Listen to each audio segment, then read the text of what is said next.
our last task is to make sure that the particles lie flat on the ground once they have finished bouncing. And the problem is they just keep spinning and spinning and spinning. So to control them, what we're going to do is execute some compounds on the collide input of our bounce-off surface with friction compound.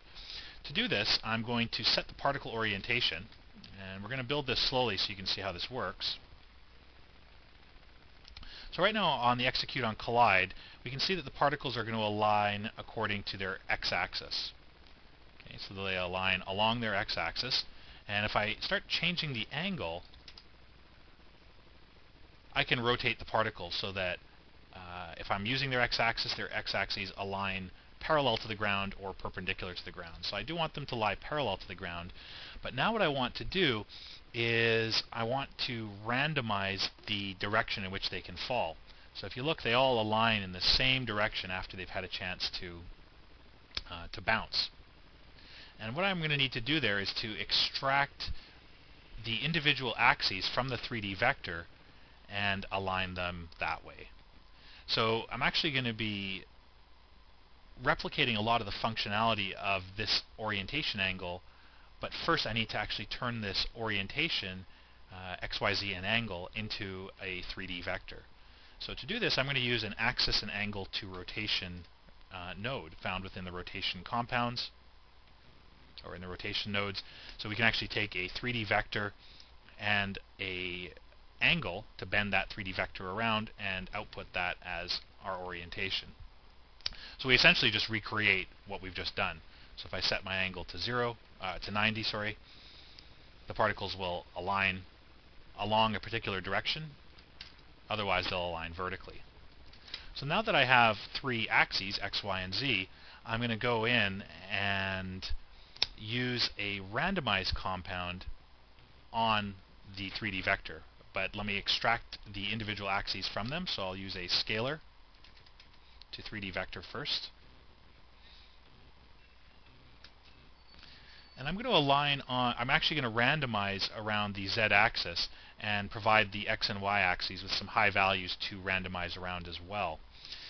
So if I pull in another randomize by range compound, I'm going to randomize around the z-axis.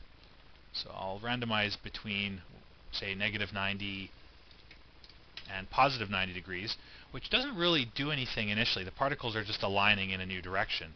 But now we're going to add some larger values to our x and y values being passed into our axis and angle to rotation. So I'll allow for 30 degrees on the x-axis. So there's a variation around which those particles can land. So you can see we're getting some more random direction here. If I increase this value, we increase the randomness in which the casings fall. I can even add a bit of randomness to the y-axis as well. So we get, again, just a more random look to these bullets as they fall. And now they've ceased rotating, which is kind of cool. Okay, we don't actually have a death event for these particles at all. We just want them to sit and accumulate on the ground as long as the character is firing his gun.